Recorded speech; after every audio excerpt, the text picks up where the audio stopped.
So good afternoon, everybody who has joined us. Thank you for joining. I am Rajnish Negi. We'll be going live. We'll be starting the presentation right at 4 o'clock. So we still have 2 minutes left to it. And we are live on YouTube. Okay. So I am Rajnish Negi, Marketing Manager, Bhargav Fighter Lab. Along with me is my team, Dr. Rahul Singh, Medical Advisor. We have Ms. Priyanka Rotela. We have Mr. Mohammad Amir, and we have Ms. Smith Kaur with us. Uh, we'll be starting very soon.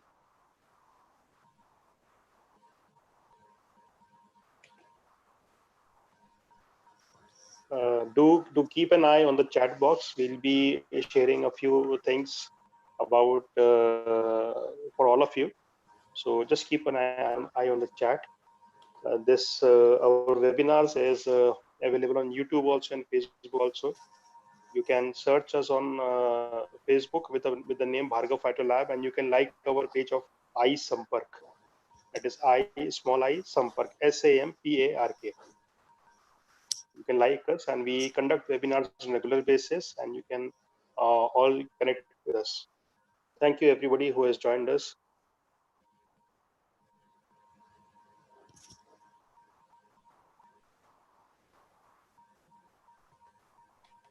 Shweta, over to you. Yeah, thank you. Good evening and welcome everyone. Thank you for joining us for today's webinar. And we welcome you all to the iSampark, which is a CME initiative of Bhargav Phyto Lab. iSampark is an initiative wherein we conduct webinars on regular basis. And in today's webinar, we are presenting on a topic which is homeopathic approach in non-celiac gluten sensitivity. And to talk on this topic, we have a doctor from Bareilly, Dr. Chakshu Mishra ji. Dr. Chakshu Mishra ji is a consultant homeopath and also counseling psychologist. He is practicing over there. He is also associated as assistant professor at Chandola Homeopathic Medical College and Hospital, Rudrapur, and is recipient of many awards. And to name few, Homeo Young Youth Icon Award in the year 2016. So we are looking forward to your session, sir. Before we start with the session, the agenda of the day is first we will have a brief corporate introduction to what Bhargav Phytolab is. Then we will have session by Dr. Chakshuji, and in the end we will have question and answers. So whatever questions you have during the presentation, just type that question in the chat window. We will definitely bring it up in the end of the session. So Bhargav Phytolab is a 100 years old Indian multinational company. We were established in the year 1920, and this is the 100 years anniversary for us. Our manufacturing unit is based at Bhiwadi, Rajasthan, and we produce more than 3,000 plus advanced formulations there. We have got strong regulatory, quality control, and quality assurance department at Bhiwadi manufacturing plant.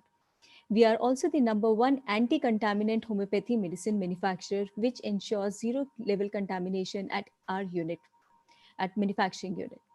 We process fully integrated quality. Starting from the very first step, which is selection of the herb, we check quality of the herbs by various parameters, by various steps like UV spectrophotometer, thin layer chromatography, moisture analyzer, etc. The alcohol that we use is extra neutral alcohol and demineralized water, which guarantees purity. We follow all these steps till final quality product, and we rigorously check the quality of the product before it reaches to your patient. We produce the entire range starting from the mother tinctures, dilutions, biochemics, biocombinations, single remedy trituration tablets, gels, complex and drop range, ethical tablets, pellets, food supplements, as well as dental care. In addition to India, we are also present in 33 countries across the globe with our registered offices at 9 countries. And our manufacturing unit is certified with 6 GMPs. At Bhargav Phytolab, we are pioneering in corporate activities as well. We started with this initiative of iSampark webinar to connect with homeopaths all across the globe and for the scientific development of homeopathy. We also conduct Facebook live sessions on general topics so that more and more number of patients can also be associated with homeopathy.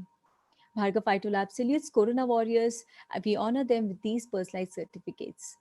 We have come up with the first online digital platform exclusively for homeopathic doctors, wherein doctors can directly connect with the patients digitally with the name GoDoct. We also have a book series with the name Beyond Practice, which is for continuous medical updates, and we publish case studies as well. Some of our leading brands are Spondin Drops for cervical spondylosis and neck and shoulder pain. This is the #1 trusted brand by homeopathic doctors. We also have OsteoStrong tablets, which are available in orange flavor for the first time in homeopathic segment for bone disorders. So not taking much time, I will request Dr. Chakshu Mishra ji to please continue with the session. He can share his screen, and over to you, sir. Thank you so much, Ishmeet ji. I hope my screen is live. Yeah, it is visible, sir. Okay. So good evening, everyone. I am Dr. Chakshu Mishra, and I am an associate professor in Chandola Homeopathic Medical College, dealing with Department of Laboratory over there. So today's topic will be non-celiac gluten sensitivity. You see, we have been looking over various conditions of gluten sensitivity over the years, and this was basically considered to be a disease which has originated from Europe. But nowadays, you can easily see the celiac disease, the gluten sensitivity, the gluten allergy, or the wheat allergy over here in India as well. But reportedly, this has been one of the major diseases which has basically affected a decade, means the last 10 years. So you see, I have chosen a topic of non-celiac gluten sensitivity after a failure in a case which I basically dealt with 4 years back. So while I was dealing with that case, I was not able to treat it properly, and I was not getting those results which I could have obtained from the proper selection of a remedy. So I had to refer the patient to a gastroenterologist, and that gastroenterologist was my known. So he told me that the case is of non-celiac gluten sensitivity. So then I started reading about it, and then I found that this disease is basically a syndrome, and we are basically treating the patients of non-celiac gluten sensitivity in our clinics more often, but we don't know what is actually NCGS. So today in this session, I'll be dealing with NCGS and its homeopathic approach. So let's first talk about what is gluten. I hope everybody has heard the word gluten. So the point is, what is actually gluten? You see, the wheat flour, it combines of two proteins. One is glutenin and another is gliadin. And the starch content in it, in the wheat flour, the protein gets combined with it. So whenever we are making a dough, जब हम आटा गूंथते हैं, so whenever we are making a dough, these two proteins, they combine with water and they form a complex protein which is called as gluten. So this gluten, as you can see in the image, it is combined of two proteins. One is circular in structure and the other is in strands. And whenever they both combine together, they form a complex protein which is called as gluten. So what is actually gluten sensitivity and why it is affecting us nowadays? This has to be dealt with very properly. So let's talk about first the gluten sensitivity. So you see, gluten sensitivity is basically a condition when a patient starts experiencing multiple abnormal symptoms of variable intensities, which are only ameliorated after withdrawing gluten from diet or after taking immunosuppressant medication. And most of the times, the gastroenterologists, they had to use that corticosteroidal medicines in order to contain that patient of gluten sensitivity. So you just see the image that whenever we have a patient of gluten allergy or gluten sensitivity with us, the complaints usually start as irritable bowel syndrome. And most of the homeopathic doctors and my friends, we all are having patients of IBS in our clinics. So whenever we are dealing a patient of IBS, you must understand it may be a patient of NCGS as well.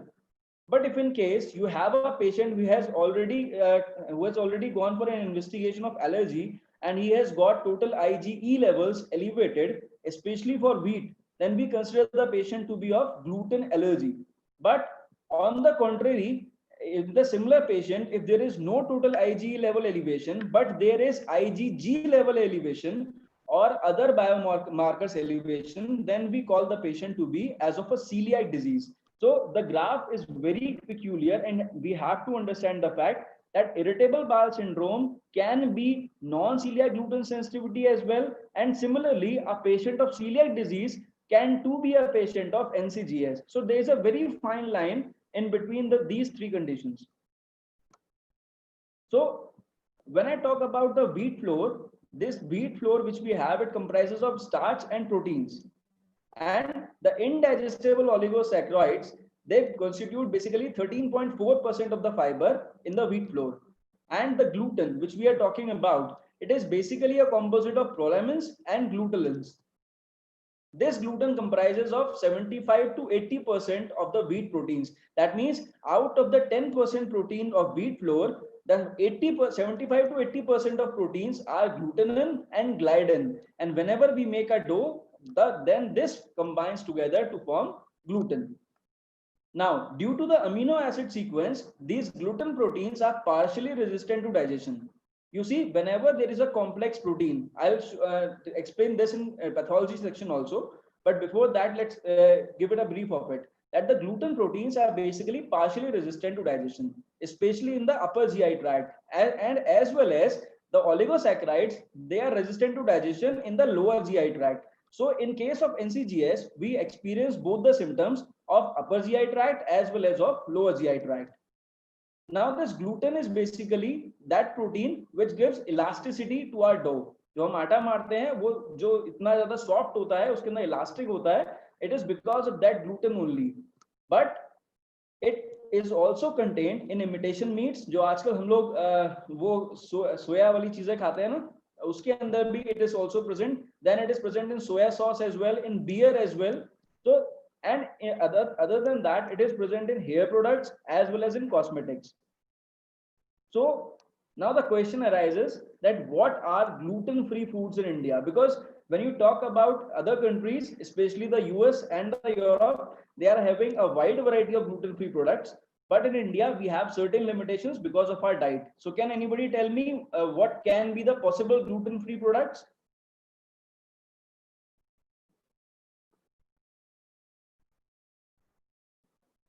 I'm not able to check the chat section here. I'll just help. Yes, we will help you.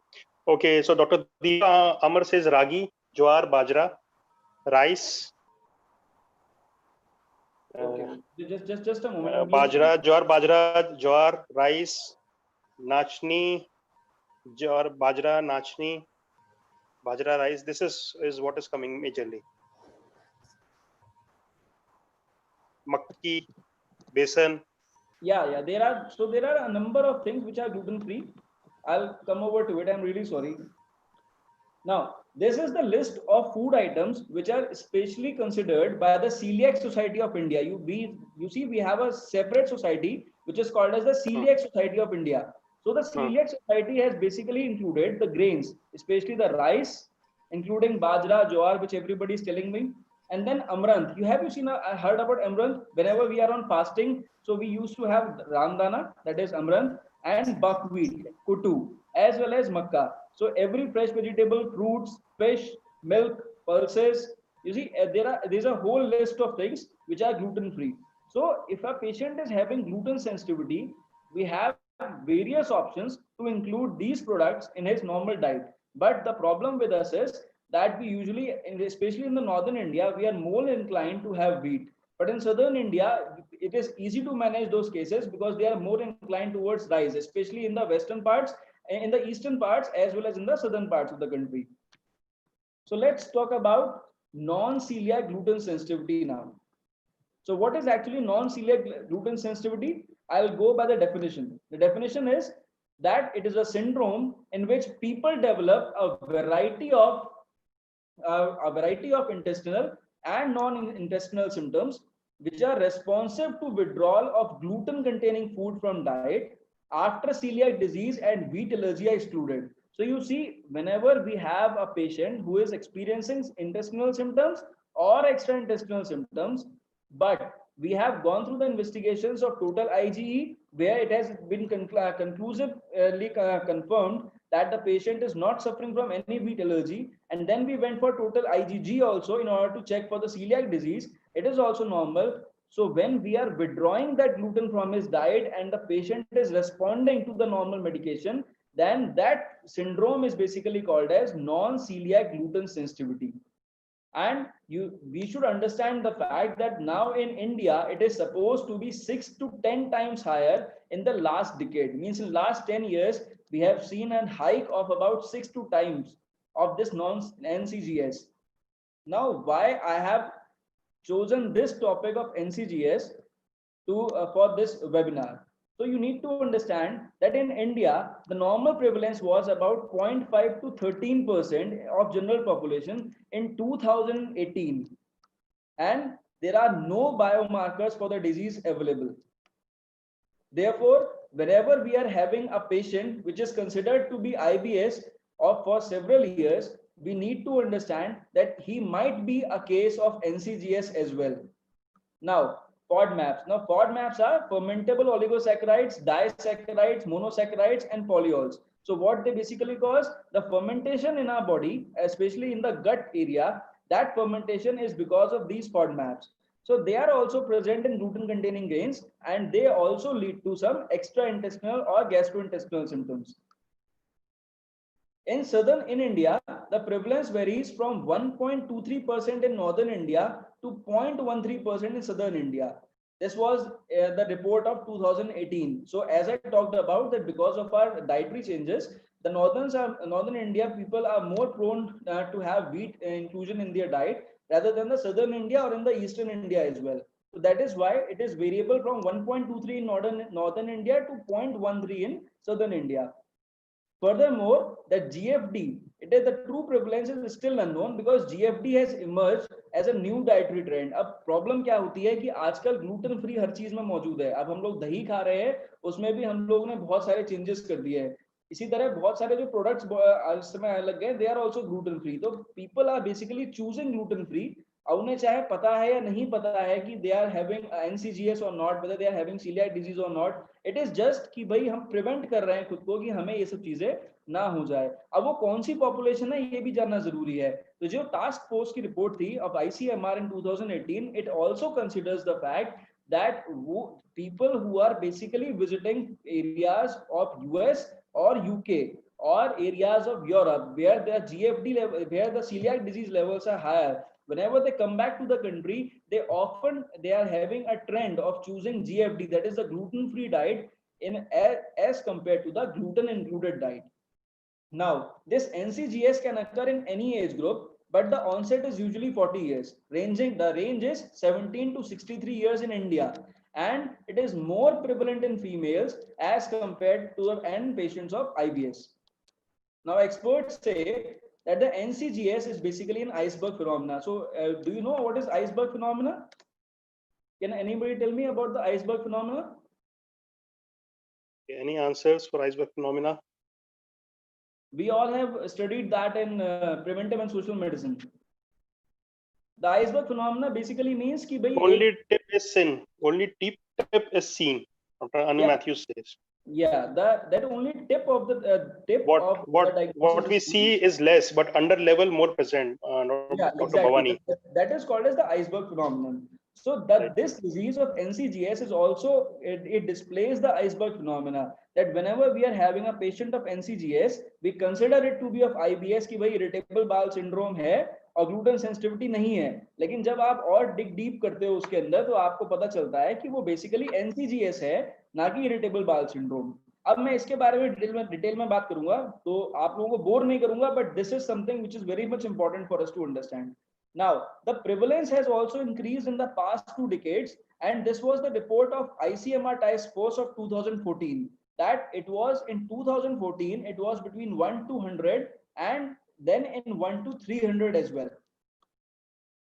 So let's answer some of the questions in this webinar. Number 1 is gluten sensitivity. I have already answered that. Then another question is, why is there an alarming increase in gluten sensitivity? भाई गेहूं हम सब खाते हैं, लेकिन आखिर ऐसा क्यों हो रहा है कि इस समय जो गेहूं है वो हमें इतना परेशान कर रहा है? आप लोगों ने पेशेंट्स देखे होंगे, तो यू माइट हैव एक्सपीरियंस कि जो लोग नया गेहूं खाते हैं उनको अक्सर डायरिया हो जाता है.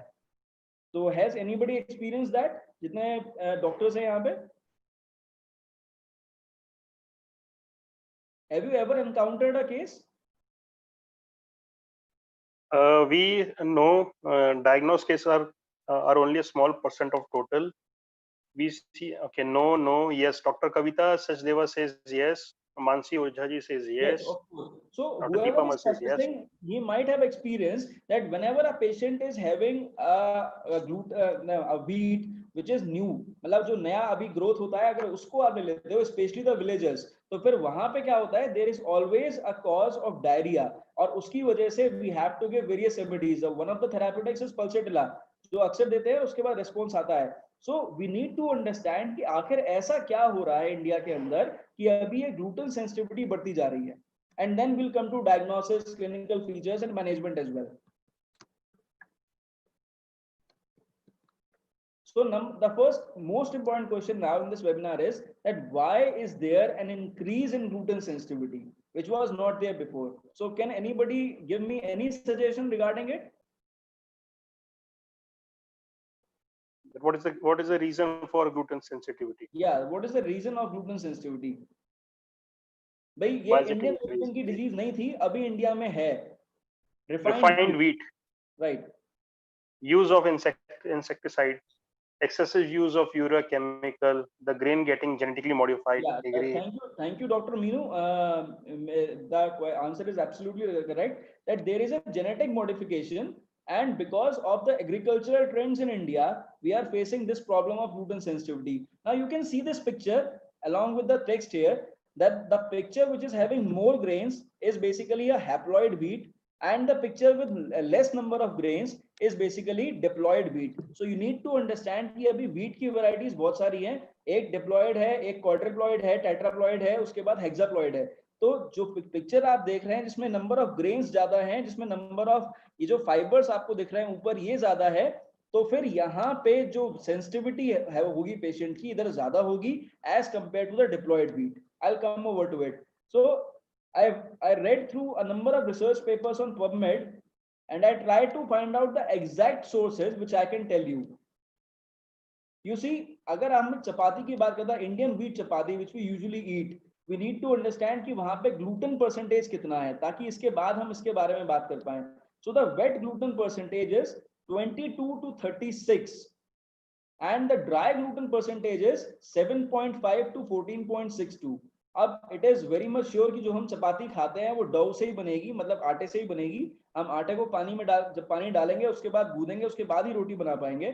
सो you see the wet gluten is more as compare to the dry gluten. तो जो मैंने बात स्टार्टिंग में बताई थी कि there are two proteins, they combine together and they form a complex protein which is gluten.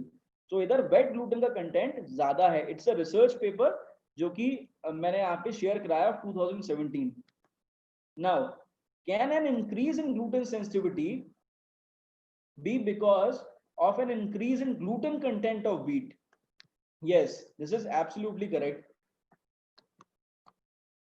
Now you see, this is the common line. जो पहले wheat, now this I am talking about a diploid, tetraploid and hexaploid wheat. So you see, ये diploid wheat जो था, ये आज से 40 साल पुराना गेहूं है जो कि उगता था इंडिया के अंदर. Then this came about 20 years back, and this hexaploid wheat, it has come about 10 years back. अब होता क्या था, that the diploid wheat is basically of, this is now this is T uratu, then T speletoids, T Toshchi. Then the chromosome doubling it took place, and that they formed the tetraploid wheat. तो आप यहाँ पे देख सकते हो how we are basically enhancing our wheat quality. तो यहाँ पे chromosome double हो गए, and this became T. This is dicocoids, and then this was Taushichi. Then again these two we had to mix together to form a hexaploid wheat. So the Triticum aestivum which we are now having in our diet is basically a hexaploid wheat, जो कि पहले होता था diploid wheat. Now this is again a research paper which I am sharing with you of 2003, that the hexaploid wheat, that the Triticum aestivum is derived from a complex hybridization involving 3 diploid species carrying A, B and D genomes. The omega gliadin is controlled by beta genome in common wheat, and the result suggests that the function of donor genomes particularly is the expression of proteins in hexaploid wheat. Now I will be talking about the synthetic hexaploid wheat, the Triticum aestivum. जो आजकल हम गेहूं खाते हैं, that is Triticum aestivum or the synthetic hexaploid wheat. अब इसके farming benefits क्या थे? देखो ये आया क्यों? ये इसलिए आया क्योंकि जो हमारे यहाँ IVRI है, इंडियन वेटरनरी रिसर्च इंस्टीट्यूट, और ICMR, तो ये लोग क्या करते हैं, there is always a phenomenon कि they try to produce something new variety which is very good for the farmers, क्योंकि फार्मिंग वैसे भी इंडिया में बड़ी दिक्कत है। तो अब होता क्या है, what are the farming benefits? We need to understand that it provides new sources for yield potential, drought tolerance and disease resistance। मतलब जो ये नया व्हीट है, हेक्साप्लॉइड व्हीट, ये इसका पोटेंशियल ज्यादा है, इसकी ग्रोथ ज्यादा है, अगर सूखा पड़ जाता है तो उसे टॉलरेट कर सकता है, इसे डिजीजेस नहीं लगती, और इसका जो न्यूट्रिएंट यूज एफिशिएंसी है वो ज्यादा है। अब since it's arrival, common wheat has become a popular stable crop, not only because it adapts well to different photoperiod and vernalization conditions, but it also grows more robustly than its progenitors under salt, low pH, aluminium and frost conditions। तो मैं northern India में रहता हूँ, मेरे को पता है कि जब व्हीट उगता है तब उस टाइम पे जो ओस पड़ती है, अगर बारिश हो जाए तो उस गेहूं की फसल बिल्कुल बर्बाद हो जाती है। लेकिन अब जो ये नया व्हीट आया है, सिंथेटिक हेक्साप्लॉइड व्हीट, ये थोड़ा सा प्रोन है उससे, ये उस पे इतना ज्यादा इफेक्ट नहीं पड़ता है जितना पुराने गेहूं पे पड़ता था, the diploid wheat. So let's come to the moral of the story. So this moral of the story is written by a gastroenterology professor from Christian Medical College, Vellore. He says that the evolution of varieties of wheat from diploid to hexaploid, although has boosted our conventional cultivation methods, but at the same time it is becoming difficult for our gut to digest the proteins and is creating a havoc because of abnormal interaction among diploid genome। तो ये जो diploid से हेक्साप्लॉयड इन्होंने बनाया था, उससे farmers को तो फायदा हुआ है, लेकिन पेशेंट्स को इससे बहुत ज्यादा नुकसान हुआ है, बिकॉज जो डिप्लॉयड जीनोम है, it is creating an abnormal interaction in the human body. Hexaploid wheat is more antigenic. It's a substance which stimulates the production of an antibody when introduced in the body. The modern hexaploid wheat has highly antigenic glutens which are more capable of inducing gluten sensitivity or wheat allergy। तो आप समझ सकते हैं कि जो ये advancement हुआ है हमारे गेहूं की वैरायटी के अंदर, ट्रिटिकम एस्टिवम जो अब बना है, ये बना, इसके बनने की वजह से हमारी बॉडी के अंदर एंटीजेनिक प्रॉपर्टीज बढ़ गई हैं। So before I come to the pathology, it's very much important कि हम समझें what are the clinical features, जिसमें हमें पता चलेगा कि भाई यहाँ पे पेशेंट को ग्लूटेन फ्री डाइट देंगे तो इससे इंप्रूवमेंट आएगा। So let's talk about the intestinal first. तो इंटेस्टिनल में very common symptoms are bloating, abdominal pain, then diarrhoea, epigastric pain, nausea, aerophagia, GER and alternating bowel habits। इसके अलावा there will be lack of well-being, tiredness, aphthous stomatitis। You see aphthous stomatitis के मैंने पिछले 3 साल में इतने ज्यादा cases देखे हैं, और इसी वजह से इस टॉपिक में मेरे को इंटरेस्ट आया था। I'll share a case with you later on। Now another symptoms will be headache, anxiety, foggy mind, numbness and others। Now let's talk about the gastrointestinal symptoms। सबसे पहले abdominal pain। अब ये कौन सा पेन होगा? It may be a crampy pain or it may be a dull pain as well। Now bloating, abnormal bowel habits, it may be diarrhea, it may be constipation, nausea, aerophagia, flatulence, gastroesophageal reflux, gastritis, then aphthous stomatitis। In extraintestinal symptoms, as I talked before, headache, fatigue, fibromyalgia। You see, fibromyalgia was considered before to be of psychosomatic origin, but here researchers have found out that it may be because of NCGS as well। Now there may be leg or arm numbness, tingling of extremities, dermatitis, and 20% of people may have IgE mediated allergy to other foods or inhalants or metals, and 35% of patients may suffer from other food tolerances, especially lactose intolerance। So let's come to the pathogenesis। So any questions till now? Do we have any questions up till now? I feel like no। So let's talk about the pathogenesis now। Hello? I think there was one question from Samsung. Samsung है chat में. If you can just share your question, please. Question है. Or we will take the question at the end. We'll take the questions at the end, right? Okay, so let's talk about the pathogenesis. So you see, as I have written, that we need to understand the difference between celiac disease, wheat allergy, irritable bowel syndrome, and NCGS. तो wheat allergy सबको पता है, सबने सुना है कि भाई जैसे एलर्जी होगी तो it will be a hypersensitive reaction. Irritable bowel syndrome हम सब जानते हैं, psychosomatic से लेके चलते हैं, and we basically get results. Then celiac disease, it is autoimmune, and then NCGS. So let's talk about them first. Okay, so celiac disease, we all know it is an autoimmune disorder where gluten elimination is the only option, and it is because of the genetic predisposition. Now there are over 200 identified symptoms of CD. Celiac disease is a wide variety of disease, and it basically affects almost every organ of the body. Now, when you talk about gluten allergy or the wheat allergy, we all know it's a hypersensitive immune response. Gluten remains an allergen, so needs to be avoided. ऐसा नहीं है कि अगर आप खा लेंगे तो आप उससे बच जाएंगे. आपने जैसे ही लिया, छोटे अमाउंट में लेंगे या बड़े अमाउंट में लेंगे, ये फॉरन रिएक्शन शो करेगा, और ये हाइपर सेंसिटिव रिएक्शन जो होगा, this will be really fast, really quick. अब यहाँ पे क्या है, वही सेम बीटा सेल्स है, इम्यूनोग्लोबुलिन ई भेजते हैं antibodies to attack, and then reaction happens very fast. The range of symptoms can be nausea, abdominal pain, itching, urticaria as well, then a trouble of breathing, and then the anaphylactic reactions. Now let's talk about NCGS.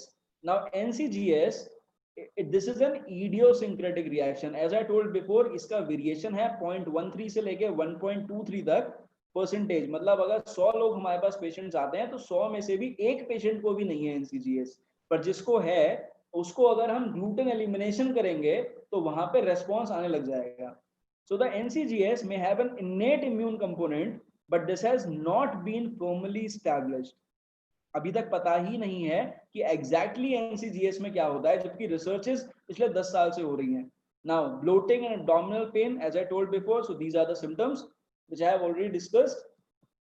Now, irritable bowel syndrome. अब आप यहाँ पे थोड़ा सा देखना कि जो symptoms हैं, लगभग symptoms are same, and whenever a patient comes to us, especially of diarrhea, gastritis, constipation, mucus, the dysentery in stools, and then there are some other symptoms as well. तो यहाँ पे यही confusion रहता है कि या तो celiac disease है या irritable bowel syndrome है.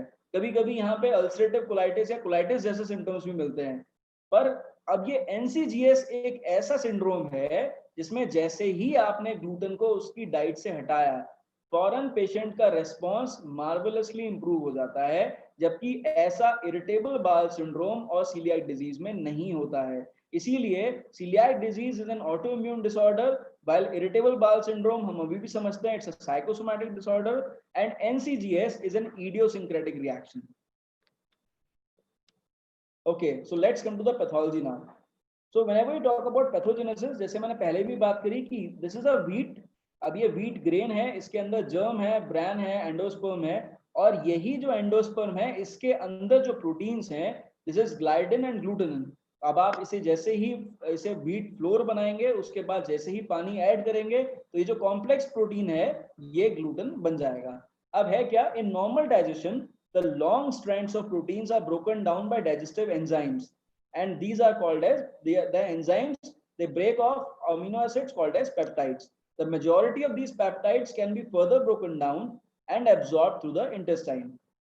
But proline and glutamine, these are the two amino acids that are difficult to digest. Neither proline nor glutamine are classified as essential amino acids.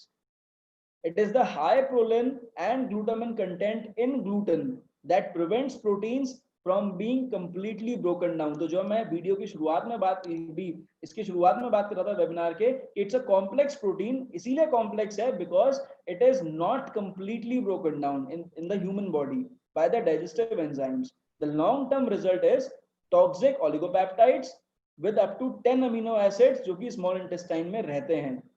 Now proline is degraded using an oxidase, and this glutamic acid then converts into glutamine, and then which can be transported to the brain. अब यहाँ पे बात करते हैं protein synthesis या protein digestion की। देखिए वही सेम प्रोसेस है कि डाइटरी प्रोटीन्स है, डाइटरी प्रोटीन्स आपके माउथ में, स्टमक में जाएंगे, HCl पेप्सिन के साथ डीनेचर्ड रहेंगे, हाइड्रोलाइज हो जाएंगे, स्मॉल इंटेस्टाइन में फिर हमारे एंजाइम्स ट्रिप्सिन, कीमोट्रिप्सिन, अमीनोपेप्टाइडेज ये सब काम करेंगे। Then this will be converted into amino acids and then intestinal lining में से ये अमीनो एसिड्स ब्लड स्ट्रीम में आ जाएंगे। ये एक नॉर्मल प्रोटीन डाइजेशन का प्रोसेस है। अब हो क्या रहा है कि ग्लूटेन में क्या है, it's a complex protein which is although digested in the human body similar to other proteins, but its complex structure makes it more prone to trigger an inflammatory response. अब ये inflammatory response कहाँ पे होता है? Inflammatory response begins in the small intestine and then this inflammatory response then further moves on to other parts of the body. So let's talk about that. अब gliadin में क्या है? Gliadin peptides bind the TLR2 receptor. If you might have seen that webinar of Dr. Chirag where he talked about the autoimmunity, then he was talking about interleukin 1. तो यहाँ पे क्या है? The gliadin peptide it binds the TLR2 receptor which increases interleukin 1 production. Then the MyD88, it is the key protein mediating the release of zonulin in response to gluten ingestion. तो जैसे ही आपने gluten लिया, यहाँ पे ये protein release हो गया. Now the high levels of TLR2 causes dysbiosis. So can anybody tell me what is dysbiosis?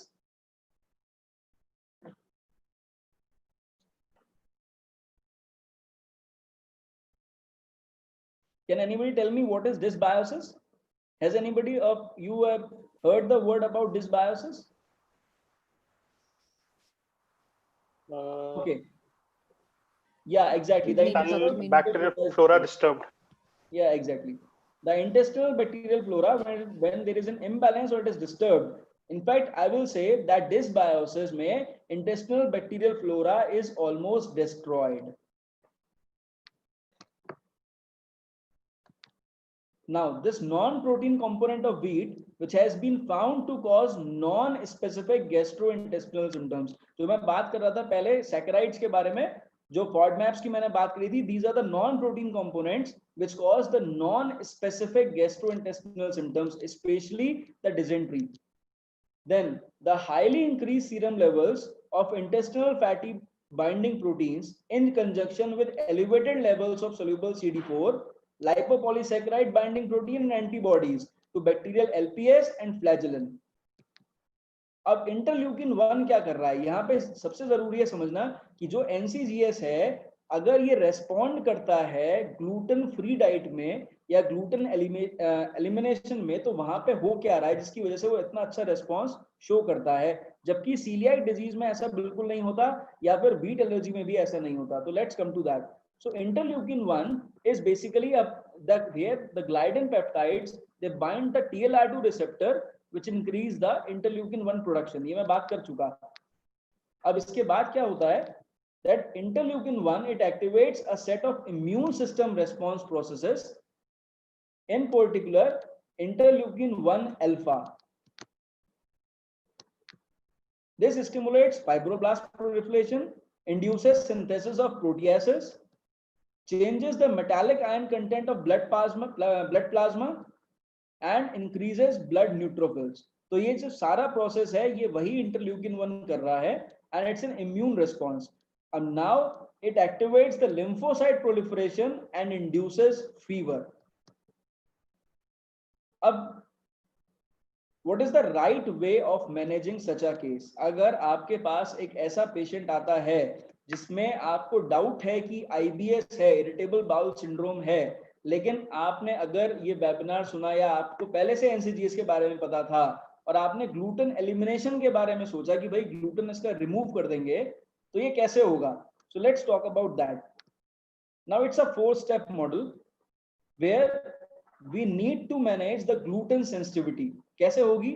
सबसे पहले हम बात करेंगे एलिमिनेशन की, then there will be recording and analysis, again there will be an evaluation and finally inclusion. तो पहले eliminate करेंगे gluten को, फिर हम उसकी रिकॉर्डिंग करेंगे, एनालिसिस दिखा लेंगे कि भाई अब क्या सिम्टम्स थे पेशेंट के, फिर इवैल्यूएट करेंगे कि अभी कब इसे इंक्लूड करना है डाइट में, and then finally we will include the gluten in his diet. So first we'll talk about elimination.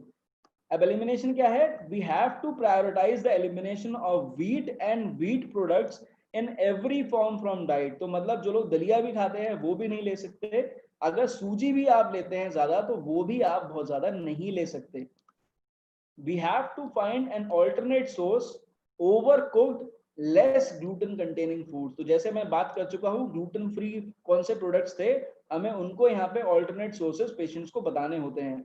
Now we have to keep a close watch on milk and milk products as well, if they can cause multiple symptoms. देखिए milk and milk products से multiple symptoms इसलिए आते हैं because in Indian conditions जो oxytocin हम लोग animals को लगाते हैं, especially buffaloes को लगाते हैं, तो वो उसकी वजह से यहाँ पे सिम्टम्स भी आते हैं. तो इसलिए we have to keep a close watch on that also.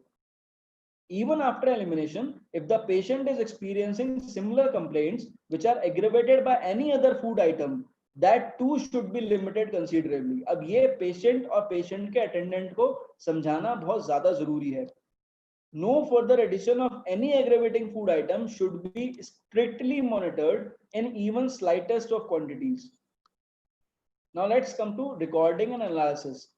The recording of symptoms is done either by the patient or the caretaker. Every symptom which is often experienced must be noted down carefully with details of food items last ingested. तो जैसे ही patient को कोई भी symptom आता है, जो उसने last में फूड आइटम खाया था उसको नोट करना बहुत ज्यादा जरूरी है. बिकॉज अब मैक्सिमम पेशेंट्स ऐसा नहीं होगा कि वो टोटल IgE लेवल्स या फिर एलर्जेंस चेक कराएंगे. So this is their experience or the experience of the caretaker which has to be monitored. These details should be recorded chronologically.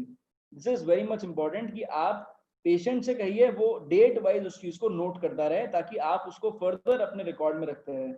The analysis of this data should be keenly done by either the caretaker or the concerned physician, and every symptom counts. This is very much important. आपको हर symptom पर नजर रखनी जरूरी है because there can be the symptoms of various other diseases or because of other allergens as well. So this analysis will basically ascertain the intensity of sensitivity along with details of the complaints. तो जो हम case checking करते हैं वहां पे ये sensitivity जो patient की है इसकी इंटेंसिटी हमें इस रिकॉर्डिंग से पता चल जाएगी. Now let's talk about evaluation. अब यहाँ पे क्या evaluate करना है कि कौन कौन से symptoms perceive हुए आफ्टर ग्लूटेन एलिमिनेशन, कि जब हमने ग्लूटेन हटा दिया डाइट से तो कौन से सिम्टम्स थे. Then there will be details of analysis of symptoms of the patient. ये पूछना जरूरी है, क्रॉस वेरीफाई करना भी जरूरी है.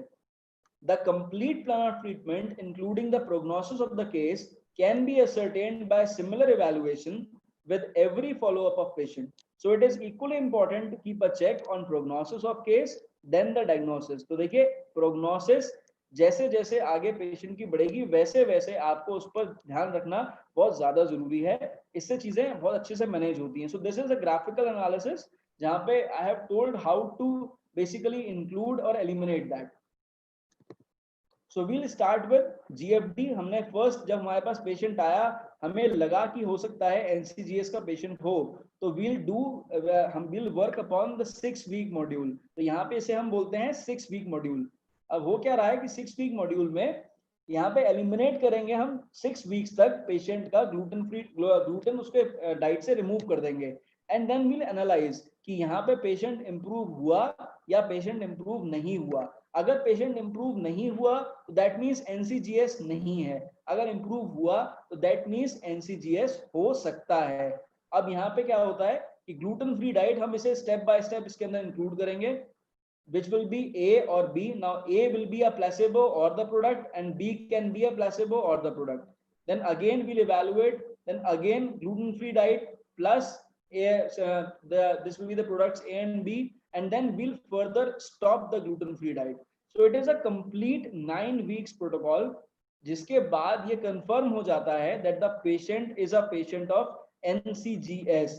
तो अगर आपके पास इतने दिन तक पेशेंट्स रुकता है, आप उतना अच्छे रिजल्ट्स देते हो उसको और उसको इस चीज से इंप्रूवमेंट आता है, तो this is a 9 week protocol जिसके बाद इस चीजों को हम कंसिडर कर सकते हैं. Now let's talk about inclusion of gluten in diet. अब कैसे इंक्लूड करना है. अब देखिए एलिमिनेट करना आसान था, अब आपने सिम्टम्स को परसीव कर लिया, आपने इवेलुएट कर लिया कि भाई अभी प्रोग्नोसिस पेशेंट की ठीक चल रही है, अभी वो इम्प्रूव कर रहा है, विद होम्योपैथिक मेडिसिन इम्प्रूव कर रहा है, अब आपको यहाँ पे ग्लूटेन इंक्लूड करना है। तो ग्लूटेन इंक्लूड कैसे करेंगे? The physician has to include gluten slowly, keeping in mind the rate of reaction of patient. तो जितना पेशेंट की रिएक्टिविटी है, जितना उसकी सेंसिटिविटी है, उसके हिसाब से हमें उसकी डाइट में ग्लूटेन को इंक्लूड करना है। The inclusion must be slowly progressive and the quality of gluten rich food should be the considerable factor. तो अब ऐसा नहीं होगा कि अगर हमने उससे कह दिया भाई कल से तुम ग्लूटेन या व्हीट वाली चीजें खा सकते हो, तो उसका मन करा उसने 4 रोटी एक बार में खा ली, तो this is not going to work out at all. यहाँ पे हमें देखना पड़ेगा कि this should be slowly progressive, कि भाई आज ठीक है, आज तुम दलिया से शुरुआत कर सकते हो, उसके बाद then we will slowly move on to some other things as well. तो इस तरह से there will be a progression. The whole 3 above mentioned steps, that means evaluation, recording and analysis, and exclusion, must be repeated every time the quantity of gluten rich diet is included. तो जितनी बार आप उस quantity को बढ़ाएंगे, उतनी बार patient से वही 3 काम पुराने वाले करवाने हैं, जिसमें हमें एक्सक्लूजन पे भी ध्यान रखना है कि भाई ऐसा ना हो बहुत ज्यादा एक्सक्लूड कर दे, और जो क्वांटिटी है वो हमें सेट करनी है, फिर रिकॉर्डिंग और एनालिसिस के ऊपर वर्क करना है, and then we have to evaluate. Now, every symptom of patient decides the quantity and quality of gluten, and the inclusion should be selective. Yes, the selective इतना जरूरी है कि आपको समझना होगा कि यहाँ पे आपको किस पार्ट को पहले यूज करना है।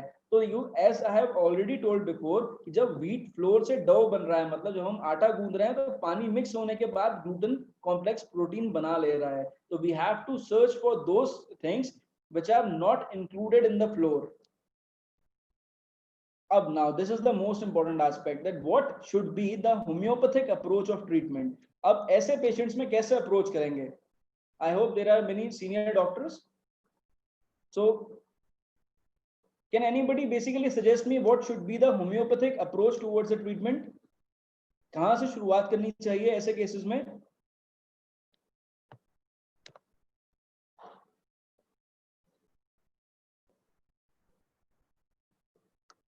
So first will be the case taking as usual, then evaluation, prescription, and then finally we'll move on to the follow-ups.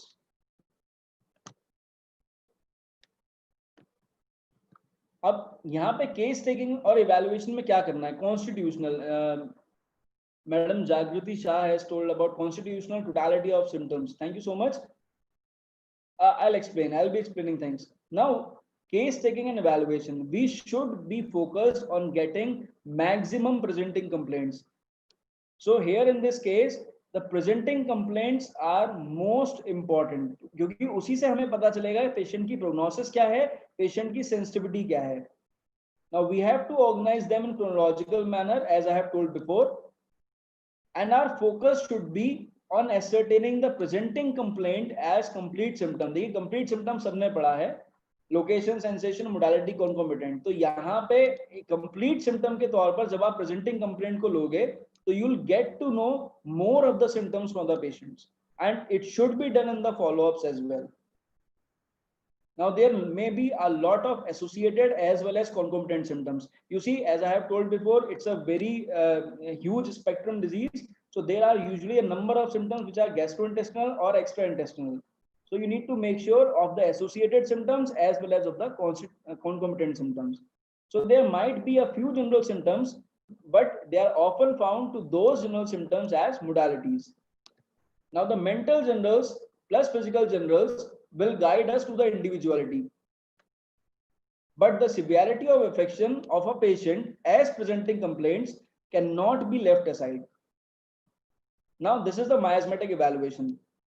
I have already written there that I am not prejudiced, but since I have seen a number of patients in the last 4 years of NCGS, so this is what I basically feel, that maximum cases are psychotic or they are syphilitic. Now there can be tubercular and they can be psoric and psychosyphilitic as well. So it's a multi-miasmatic disorder, and there can be a variety of miasms included. But the point is, with every case, you will understand that which miasm is basically predominant in this case. Now, whenever you talk about the sources, I am an assistant professor of repertory. So whenever I talk about the sources from repertory, when I went to radar or other sources as well, I found a direct source in Murphy's repertory where the rubric is wheat in general aggravation, and there are a number of remedies here. A similar rubric is also there in synthesis repertory. I'm not sure about complete repertory now. So there is a similar rubric in synthesis repertory as well, but the sources are quite questionable. Now, there's an indirect source here is bread aggravation. Now, I am talking about indirect source because whenever you talk about bread, there will be fermentation. So you cannot take this source. I'll talk about it later on. So indirect source will be bread aggravation as written in the Kent's repertory. Now, I repertorized the similar rubric from other repertories as well. That is from the Kent's repertory, BBCR, BTPV, and Patak's repertory. So when I repertorized the single rubric from different repertories, I found some common remedies, and they were Bryannia, Pulsatilla, Nux vomica, sulfur, and natrimur. So I have often prescribed Pulsatilla to patients before that period of 4 years. I have often prescribed Pulsatilla to patients which were experiencing diarrhea, and diarrhea because of the newly wheat which is produced. Now the question is, can you really rely on this rubric? So what was the rubric? The rubric was bread aggravation. So can you rely on this rubric? No, you cannot rely, because bread is basically something which is made from wheat, but after fermentation, after using yeast. So you cannot rely on this rubric because here the aggravation can be from yeast as well. So what should be the plan of selection of the remedy in these cases? We should analyze the prognosis of the case. Most important, we need to cure the idiosyncratic reaction. So this is what we are treating. As we know by homeopathic science, so we are treating the patient, not the disease. So what is the thing which we are treating? We are treating the idiosyncratic reaction of the patient. For this, we need a miasmatic prescription or a constitutional prescription. But whatever cases I have seen till date, I have only prescribed miasmatic prescription rather than the constitutional one. But at the same time, the patient wants to get rid of the presenting complaints as well.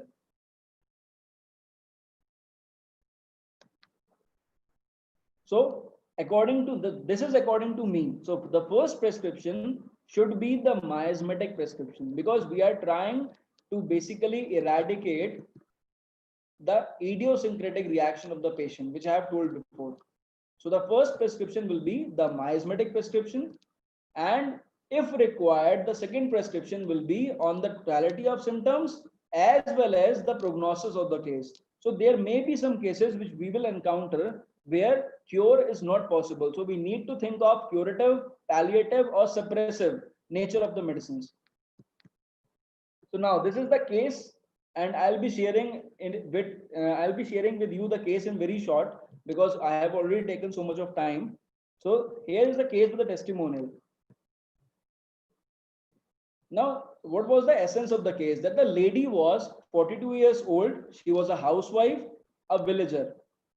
This is the recent case which basically reported to me a few days before the lockdown, and she was the only patient which continuously she came to my clinic, and I met to see her every time whenever she came. So the complaint was, she complained of cracked, sensitive, burning sensation and painful tongue since last 10 years. अब एक मरीज 10 साल से इस तकलीफ से जूझ रहा है, जिसमें उसकी जीभ पर क्रैक्स हैं, सेंसिटिविटी है और जलन मचती है उसकी जीभ पे. वो कुछ भी खाती है उसको जलन होती है, and the pain is very intense. She was on bland diet, no spices, no chilies, no flavoring since last 10 years, as she could only tolerate salty food. Her burning sensation was only ameliorated with hot drinks. So this was an important symptom कि भाई जब भी वो कोई गर्म चीज पीती थी, चाहे वो गर्म पानी ही क्यों ना हो, उसकी बर्निंग सेंसेशन में उसको आराम उसी से आता था. After second follow-up, she revealed about her complaints of pain in abdomen, and rectum. She never felt satisfied with her bowels. तो उसके बाउल से कभी सेटिस्फाइड नहीं रही. पहली फर्स्ट बार जब वो मेरे पास आई तो उसने ऐसा कुछ भी नहीं बताया था. उसने सिर्फ टंग के बारे में बात करी कि मैं जीभ से परेशान हूँ. After constant inquiring about ailments from, she said, I was disappointed with the norms of consolidation या चकबंदी. अब आप लोगों में से किसी ने चकबंदी के बारे में कुछ सुना है? What is actually चकबंदी और consolidation? भाई इट्स अ नॉर्मल प्रोसेस. अब होता क्या है, विलेजेस में जितने भी इनके फार्म्स होते हैं, देयर इज अ चकबंदी ऑफिसर और द कंसोलिडेशन ऑफिसर. तो वो क्या करता है, इनका उसपे वहां पे लाइन, पूरा लाइन खींचता है कौन सी फील्ड किसकी है, and it changes from time to time. कि भाई हर 3-4 साल के बाद ऐसा होता है. So here she was not at all satisfied with this consolidation process. This made her sad but she opposed it everywhere. उसे दुख था, उसने हर जगह इसका अपोज किया. She filed a case in the district court but lost and slowly she started becoming indifferent. अब यहाँ पे इंडिफरेंस क्यों आया ये समझिए. उसने केस किया, वो हार गई, उसे उस चीज पे गुस्सा नहीं आया, उसे उस चीज पे दुख हुआ. और दुख इसलिए हुआ क्योंकि सारा सिस्टम मिला हुआ था. Everybody was against her. अब वट एवर द कंडीशन में भी, लेकिन ऐसा ही था उसके साथ. The patient was neither introvert nor very expressive, but was anxious about her health. Her constant illness and failure from getting relief created a feeling of loathing of life.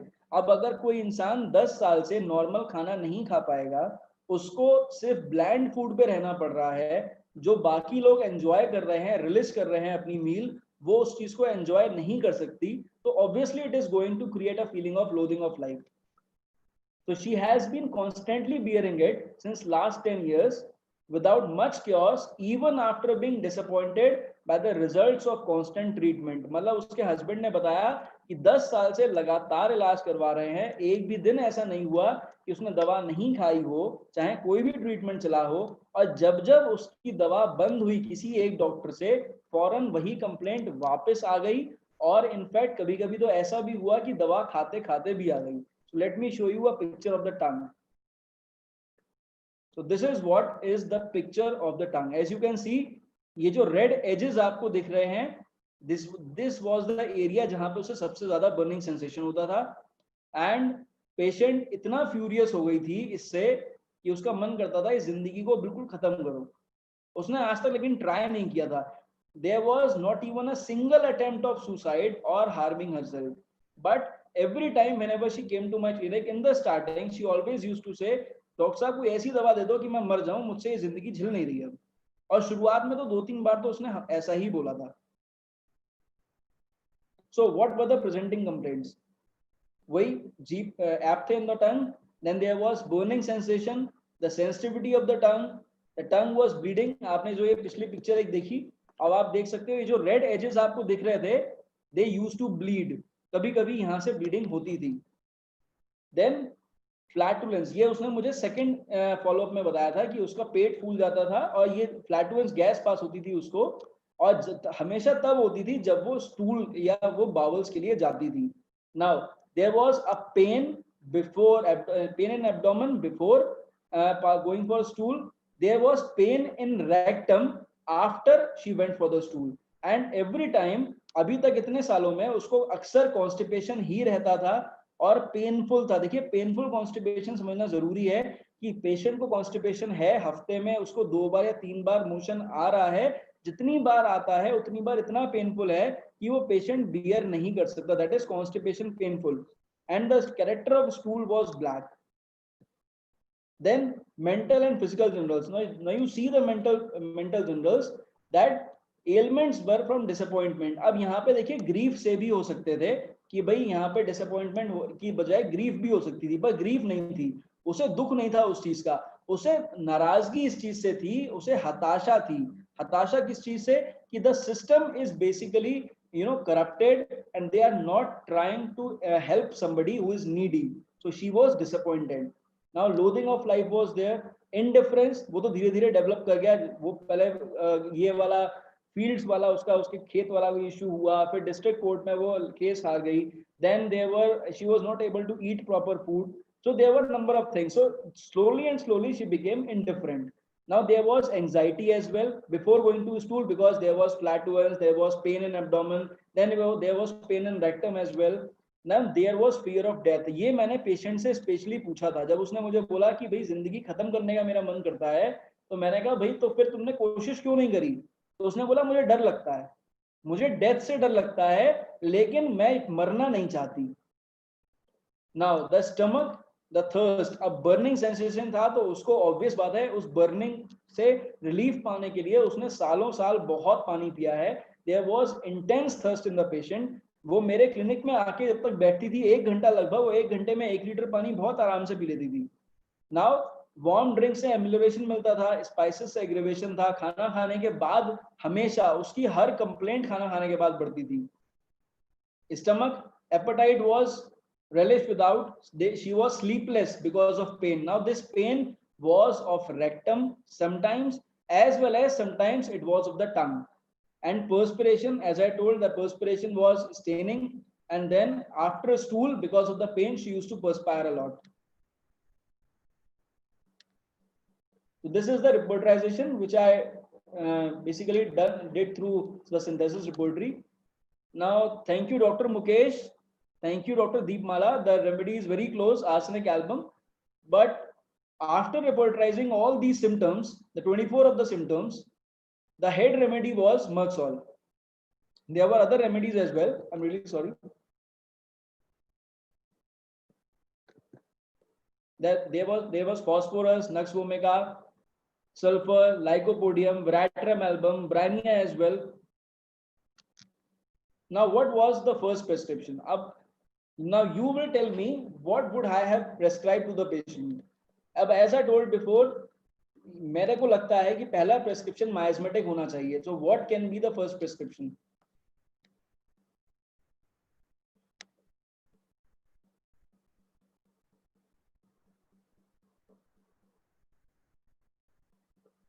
Okay, thank you, Dr. Neha. Yes, some are really close. The first prescription was Thuja, because I found the patient to be psychotic.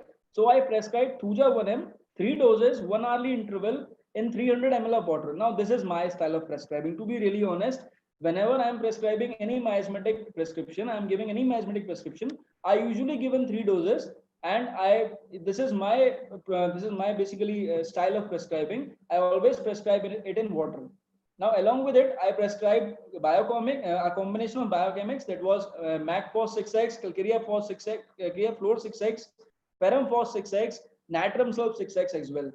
And then the placebo. You see, a placebo आप कैसे भी दे सकते हो, but मेरा style ऐसा है कि भाई मैं अभी भी शुगर ऑफ मिल्क वाले सैशेस पेशेंट्स को देता हूँ. अब अक्सर इससे ऐसा भी होता है कि थोड़ा सा लेक्सेटिव इफेक्ट आता है, पर लेकिन मैंने देखा है मैक्सिमम टाइम 80% केसेस में लेक्सेटिव इफेक्ट नहीं आता है. Now this was the first follow up. तो बस देखिए थूजा 1 ml देने के बाद पेशेंट के साथ क्या हुआ. There was burning sensation of tongue which increased, apathy and bleeding increased, anxiety had no improvement, bowels showed no change. She started perspiring more after stools. Suddenly her thirst was not satisfied with any amount of water, and the painful tongue and rectum made her more sleepless. अब जैसे ही patient को ये Okay, Dr. Rakesh, I'll explain that later. I'll reply to your query later on. The painful tongue and rectum made her sleepless. तो अब इतनी सारी परेशानी मरीज को आ गई कि उन्होंने भाई दवा थूजा 1 ml के बाद ही उसको suddenly aggravation हुआ. Now she came to me. Now in the second prescription, I have prescribed Merxol 0/1. अब here I am prescribing 50 millisiemal. I usually tend to prescribe 50 millisiemal to my patients. तो यहाँ पे Merxol 0/1 I prescribe 1 tablespoon from 1 cup of water 3 times a day, and Taraxacum. So when you will move back to from repertory, when you will move back to Materia Medica, you will find Taraxacum to be a great remedy for MAP tongue and for the sensitive tongue. अब क्योंकि उसकी टंग वाली परेशानी बहुत ज्यादा थी और वो बार बार सिर्फ टंग को लेके ही परेशान थी क्योंकि वो कुछ खा नहीं पा रही थी, तो यहाँ पे मैं ना चाह कर भी Taraxacum मुझे प्रेस्क्राइब करनी पड़ी. and then I prescribed combination of biochemics and placebo as per the requirement. Now you see this is the chart कि जब वो मेरे पास आई थी तो मैंने ये प्रेस्क्राइब किया और ये प्रेस्क्रिप्शन कब हुआ, this was made on 20th of March, मतलब लॉकडाउन के 2 दिन के लगभग 2 या 3 दिन के बाद. नाउ द टंग सेंसिटिविटी अभी जब ये मेरे पास आई उस समय ये सब चीजें बढ़ी हुई थी, कॉन्स्टिपेटेड थी. अब मर्क्सोल 0/1 जब मैंने शुरू करी उसके बाद in the next attempt as you can see on 31st of March she became 10% better, the tongue sensitivity was better, the burning sensation was better, and then it moved on from 20th of March till here in June.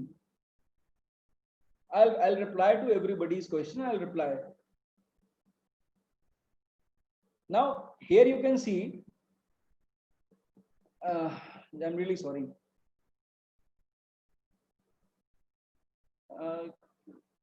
Can anybody help me? Rajneesh ji? जी sir. Tell me plus. Actually I'm not able to remove this. What? The tab. Okay, I'm not able to just remove the tab. Okay. So as you can see that I have started prescribing Merxol and Millicimil. I started from 0/1. I moved to 0/2 on 31st of March. Then on 28th of April when she came, I moved to Merxol 0/3. Then to Merxol 0/6. 0/12, 0/24, 0/30, and the last time she came to my clinic, I prescribed her 0/60. तो अभी ये जो सवाल आपके मन में उठा होगा कि ये सर ऐसे कैसे जंप कर रहे हैं, 0/1 से 3 पे आए, फिर उसके बाद 3 से 6, 12, 24. तो लेट मी टेल यू, अगर आप लोग डॉक्टर आरपी पटेल के बारे में आपने कुछ पढ़ा है या कुछ सुना है, देखो I am a very big fan of doctor फाटक एंड डॉक्टर आरपी पटेल. तो I have read hundreds of, जो भी उनकी बुक्स थी मैंने उनके बहुत सारे हंड्रेड्स ऑफ केसेस पढ़े थे. So this is his style of prescribing. उसके बाद मैंने ये अडॉप्ट किया था. Now on 20th of March उनको दिया Merxol 0/1 with Taraxicum and bio combination. अब ये bio combination वाले क्वेश्चन का जवाब मैं अभी थोड़ी देर में दूंगा. Then this is the whole scenario. जितना मैंने prescriptions किए हैं, I have marked these 3 dates, that is 16/6/2020, 23/6/2020 and 10/7/2020. ये 3 डेट्स को मैंने रेड में इसलिए मार्क किया है, यहाँ पे मैंने पेशेंट को ग्लूटेन फ्री डाइट से हटा के ग्लूटेन इंक्लूड किया था उसकी डाइट में. उससे पहले यहां तक पेशेंट ग्लूटेन फ्री डाइट पे चल रहा था. अब नाउ यू सी कि जब पेशेंट आया तो उसे ग्लूटेन फ्री डाइट पे मैंने डाला. वो ये वाले केसेस मैं पहले भी देख चुका था, तो मेरे को आइडिया था कि यार ये हो सकता है ये वाला केस भी एनसीजीएस का होगा, तो मैंने उसे ग्लूटेन फ्री डाइट पे पहले ही डाल दिया था देखने के बाद. अब ग्लूटेन फ्री डाइट उसकी कॉन्स्टेंटली चलती रही और लास्टली मैंने उसे लास्ट मंथ 16th को उसकी ग्लूटेन इंक्लूड करा उसकी डाइट में. मैंने उसको बोला ठीक है अब तुम थोड़ा सा खाना शुरू कर दो, तुमको थोड़ी सी बेटर हुई हो. अब the testimonial which I will show is of 16/6, मतलब 16 जून का रिकॉर्डिंग है. I will show it to you. Then since I have included gluten in her diet, अब उसके बाद आप देखो यहाँ पे जो ये परसेंटेज ऑफ इम्प्रूवमेंट था ये स्टेबल हो गया है. अभी वो 65% पे ही चल रही है, लेकिन ये जो रेट है ये डिटेरियोरेट नहीं हुआ है. जो उसको इम्प्रूवमेंट आया था वो अभी डिटेरियोरेट नहीं हुआ है. And maybe in the next week she might be coming to my clinic, तो उसके बाद फिर देखेंगे कि अब क्या हाल है. But I am damn sure कि इससे अब ये जो स्टेबलनेस आई थी इसके अंदर ये इम्प्रूव हुई होगी. अब आप ये देखो इसके अंदर इस चार्ट में कि ये 16/6 में जब ग्लूटेन इंक्लूड किया है उसकी डाइट के अंदर, उसके बाद यहाँ पे सडन फ्लेयरिंग हुई है.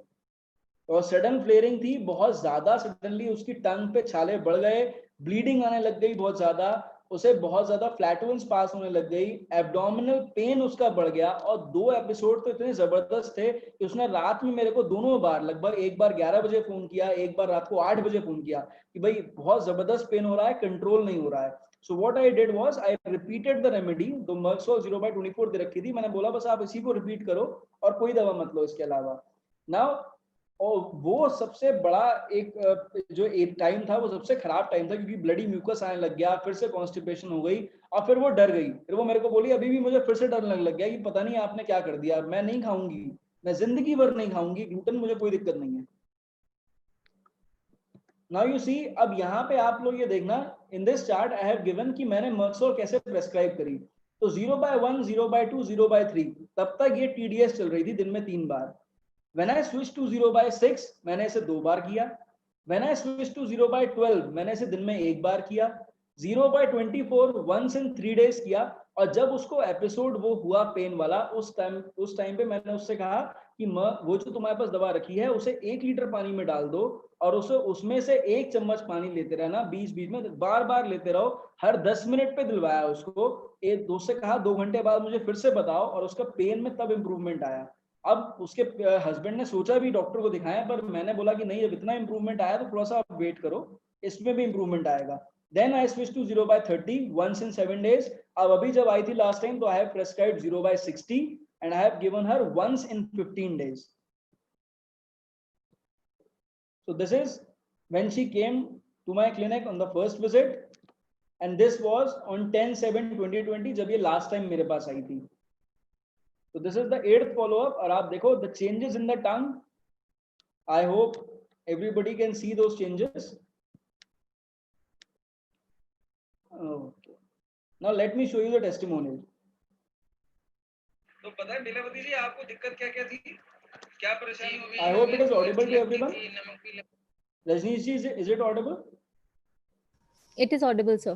Okay, thank you. I am playing it now. Yeah. आपको दिक्कत क्या क्या थी, क्या परेशानी हुई थी आपको? मिर्च लगती थी, नमक भी लगता था, ठंडा गरम लगता था. और कितने साल से ये परेशानी थी?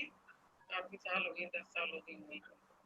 10 साल से आपको परेशानी होती थी. तो सबसे पहले क्या परेशानी शुरू हुई है बताओ? 10 साल पहले सबसे पहले कोई लाल थोड़ी सी पड़ जाती थी, ऐसे उसी मिर्च लगती थी, फिर धीरे धीरे पूरे में लगने लगी.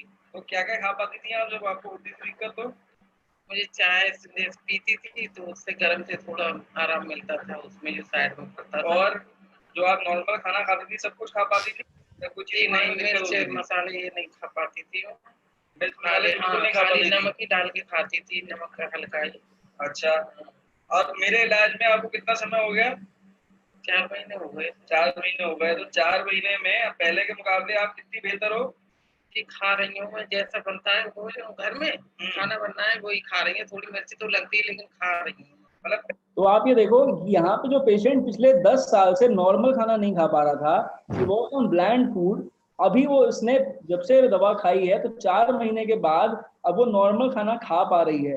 तो एक पेशेंट जो पिछले 10 साल से इतना परेशान है, जो खाना ही नहीं खा पा रहा, जब उसे इतना इम्प्रूवमेंट आता है तो वो होम्योपैथी को कितना थैंक्स बोलता है कि आप देखोगे. अगर देखा जाए तो आपको 100 रुपए में कितना फायदा महसूस हुआ है दवाई से? आधे से ज्यादा ही हुआ है. आधे से ज्यादा महसूस हुआ है, जो आपको पिछले 10 साल में नहीं हो पा रहा था. तो पहले आपने क्या क्या दवाइयाँ खाई? मेरे होम्योपैथिक दवा खाने से पहले क्या क्या दवा खाई थी आपने? दवा अंग्रेजी खाई थी मैंने. अंग्रेजी दवा खाई थी आपने? हाँ, खाती रहती, सही रहती, खाती रहती थी, मिर्च भी खाती रहती थी, ठीक रहती थी. दवा छोड़ने के बाद फिर तुरंत वही हाल हो जाता था. अभी जब से ये वाली दवा खाई है तब से जो परहेज आपको क्या क्या परहेज किया है मेरी दवा खाते समय? गेहूं का ही करा है. गेहूं का परहेज करा, क्योंकि आपको ग्लूटेन एलर्जी डायग्नोज करी थी मैंने. तो गेहूं आपने बंद नहीं खा रही थी तो और दवा खा रही थी, पहले के मुकाबले काफी बेटर थी, है ना? जी. तो अभी जब गेहूं के अलावा सब कुछ खा पा रही थी, मिर्च मसाले नॉर्मल खाना खा पा रही थी, नमक प्रॉपर्ली खा पा रही थी? नहीं खा पा रही थी? पहले नहीं खा पा रही थी, अब खा पा रही. अब खा पा रही है, मैं नॉर्मल खाना खा पा रही हूँ. जीभ में दिक्कत रहती थी. अच्छा, क्रैक कितने रहते थे? जैसे हमने देखे थे क्रैक्स रहते थे, हल्का सा ब्लड भी रहता था जीभ पर. तो ये 10 साल से ही परेशानी है, उससे पहले से थी? 10 साल से लगभग 10 साल से थी, है ना? 10 साल से लगातार दवा खाई है इन्होंने. दिल्ली तक दवा खाई है, लगातार दवा खाई है. ठीक है. और अभी जब से मेरे इलाज में, तब से कितना बेटर है आपका मरीज? 50 से ज्यादा लगता है, 60-70 लगता है. सब कुछ खा पा रही है? सब कुछ खा पा रही है. अभी मैंने पिछले 15 दिन से इनका गेहूं वापस से शुरू करवाया है, क्योंकि इन्हें गेहूं खाने के बाद समस्या जैसे पहले हो जाती थी उसके मुकाबले ज्यादा है, कम है. तो आप ये देखना कि ये जो मैंने जब ये रिकॉर्डिंग की थी, वो एपिसोड जो हुआ था इसका पेन वाला, वो जो 7 डेज का टाइम पीरियड था, उसके बाद की ये रिकॉर्डिंग है. तो यहाँ पे पेशेंट को वो 7 डेज तो बहुत ही क्रूशियल थे जिसमें उसे तकलीफ हुई थी, लेकिन उसके बाद उसे जब इम्प्रूवमेंट आ गया तो नाउ लेट्स हियर कि वो क्या बोलती है.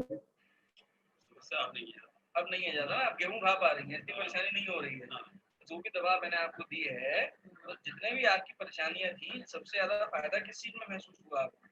जीभ में हुआ है. जीभ में महसूस हुआ है, मतलब स्वाद अब आने लग गया है. स्वाद आने में कोई परेशानी नहीं हो रही है. मिर्च लगती है लेकिन इतनी नहीं लगती है, खा लेती हूँ. पहले तो देख भी नहीं पाती थी, डर सा लगता था मुंह में देने में. तो I hope now with this testimonial it is clear कि अब आप देखो कि पेशेंट जो है, जो इतना ज्यादा परेशान था, उसे धीरे धीरे इतना इम्प्रूवमेंट आ गया कि अब वो इस कंडीशन में पहुंच जाता है यहाँ पे कि वो बोलता है कि हाँ भाई, इससे ज्यादा अच्छी कोई दवा है ही नहीं, तो what else do you require? So whenever there is a patient जो कि आपके क्लिनिक में आएगा, तो जरूरी नहीं है कि हर पेशेंट एनसीजीएस का पेशेंट हो। देयर मे बी पेशेंट्स जो कि इरिटेबल बाउल सिंड्रोम के भी होंगे, देयर मे बी पेशेंट्स जो सीलियाक डिजीज के भी होंगे, but it is you who has to analyse कि अगर हम वहां उसकी डाइट में से ग्लूटेन हटा दे रहे हैं, तो उसके बाद अगर वो रेस्पॉन्ड करने लग जाए, सेम मेडिसिन को रेस्पॉन्ड करने लग जाए, that means the patient is of NCGS, non celiac gluten sensitivity. पर अगर ऐसा नहीं होता है, तो then you can move further with other diagnosis as well. Great sir, wonderful. आपने बहुत Wonderful, अच्छे से wonderful. प्रेजेंट किया. Yeah, Rajni ji, please Thank carry on. you. Yeah, please, Ashmit. Connected रहे. Okay, Yes, sir. so we have We questions. had- Yes, yes. Yeah, Ashmit, please carry on. Sorry. I think questions आने शुरू हो गए हैं sir. I'll request everyone, please, in case you have questions, you can mention in the chat window. We had questions during the session also. We And can before start with them. Ashmit, before we go to question and answer, Yeah. I just have one small message for all the participants who have joined us today. I can see a lot of doctors, students, they have joined us for the first time today. This initiative is from ICE Sampark. This is an initiative from Bhargav Phytolab. We conduct webinar on daily basis. So if you are interested to conduct a webinar on a topic of your choice, please WhatsApp your name to us at 9599969785 9599969785 या फिर 9910081920. Ishmeet will just type in the chat box. आप Yeah. सिर्फ अपना नाम और अपना clinic का address आप उसमें शेयर करिए, and we will get in touch with you and we can conduct a webinar along with you. Dr. Chakshu, once again, thank you so much. I think a lot of questions are already coming for you. अगर आप chat box देख पा रहे हैं? हाँ, मैं देख पा रहा हूँ. Yes, yes. I think the first question is from this Dr. Deepa Amarji, that please explain immunoglobulins levels in each, sir. IBS, NCGS, gluten allergy. देखिए, अब यहाँ पे जब आप इम्यूनोग्लोबुलिन लेवल्स की बात करते हो, तो देखिए, let's understand, IgE is basically allergens, कि अगर आपको किसी चीज से एलर्जी होगी तो वहां पे टोटल IgE लेवल्स बढ़ जाएंगे. जब आप टोटल IgG और IgA की बात करते हो, तो ये वो एंटीबॉडीज है जो आपके बॉडी के अंदर बन जाती हैं. So whenever there is a patient जिसके बॉडी में कोई इन्फेक्शन था और फिर एंटीबॉडीज बन गई हैं, तो these are IgA and IgG. पर जब आप एलर्जी की बात करोगे तो दैट विल बी IgE. तो इसी वजह से हम लोग IgE लेवल्स एलर्जी में चेक कराते हैं. Okay. From Dr. Anu Matthews, what is your view on khapli atta, which has high fiber and is advised for diabetic? I'm unable to. Acha. So what is your view on khapli atta? Yes. So I don't know about khapli. What is actually khapli? But actually, let's talk about this कि अभी आजकल multigrain आटा लोग अक्सर use करने लग गए हैं. There are multigrains. तो अब मल्टीग्रेन आटे में क्या है ना कि अब आप देखो वहां पे जौ भी यूज कर रहे हैं, मक्का भी यूज कर रहे हैं. There are number of things. तो अभी जैसे बहुत सारी कंपनीज तो 14 ग्रेन्स भी यूज करती हैं उसके अंदर. पर वहां पे आप देखना, वहां पे जो व्हीट है वो भी इंक्लूडेड है. तो अगर आपको व्हीट को एक्सक्लूड ही करना है ना, तो जो हम लोग नॉर्दर्न इंडिया में करते हैं, वी यूजुअली यूज बाजरे का आटा, मक्के का आटा, and वो जौ का आटा भी यूज, चने का आटा भी use. So there are number of things which we use. So this can be and for diabetes patients, yes of course, diabetes के patients के लिए तो it is really recommended कि वो थोड़ा सा अपना जो wheat content है बॉडी का वो थोड़ा सा कम कर दें, उससे improvement आता है. So there is a question of Dr. Shweta Bihani. In normal patient too, should we avoid eating wheat and wheat products? Now, ma'am, you need to understand the fact कि ये हर patient के अंदर नहीं मिलता है.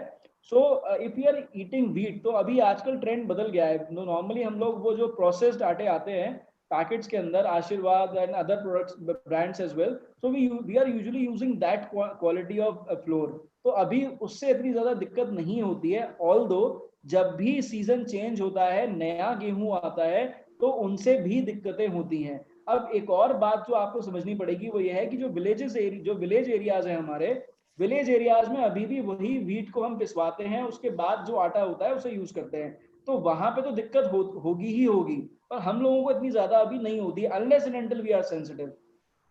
Doctor Atul Kumar Sharma sir, आपने बोला कि एलोपेशिया यूनिवर्सालिस में भी ग्लूटेन का रोल है। सर है, लेकिन अब जैसे हम लोग पहले भी बात कर चुके हैं कि एलोपेशिया भी ऑटो इम्यून में ही आता है, so it is not very much clear कि वहां पे ग्लूटेन का कितना % रोल है, बट यस इट इज, मैंने रिसर्च जो मैंने पढ़े थे पबमेड पे, वहां पे ये मेंशन्ड है कि एलोपेशिया में भी रोल है। Okay, Dr. Anu Mathews is saying it that basically जो आपका खपली है वो basically एमर व्हीट जिसको बोलते हैं, एमर व्हीट है, और यूएई से डॉक्टर हैं, तो शी इज सेइंग कि lot of people have switched to खपली और एमर व्हीट।